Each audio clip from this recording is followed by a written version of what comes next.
On this video, we will learn how to clone a campaign. Why clone it?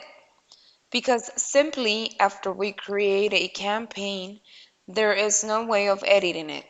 We could rename the project, rename the campaign, erase it, or create a new one. We can also clone it, but we cannot edit it.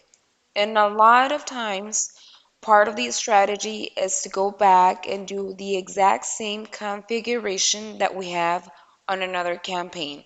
Same keywords, same links, same pictures, same everything. But at the same time, renewing the article. We can never recreate a campaign having the same article without having it updated from the previous campaign. So, for example, we're going to create a new campaign. Okay?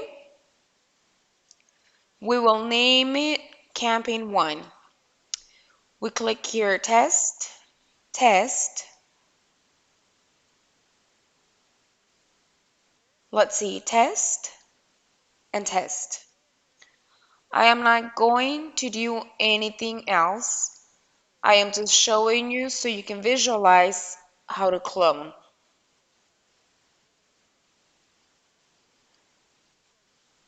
So we create. If you notice, we have the proxies connected and here it starts to work. When this campaign is finished, we want to clone it. Like I mentioned before, we want to maintain the campaigns 1 configuration and keep creating an X number of campaigns. We hit the right button above the name so we can see the sub-menu.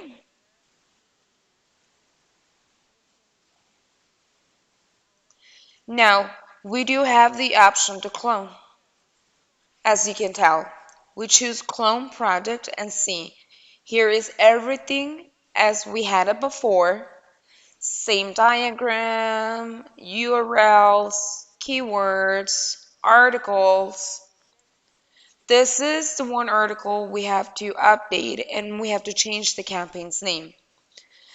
These are the two things we must do to be able to create.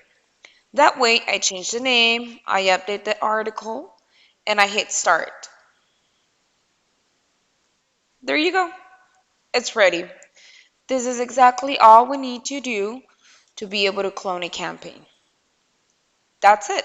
Don't forget to subscribe, like, and share if you will so we can keep uploading more videos like this one. Thanks and see you on the next one.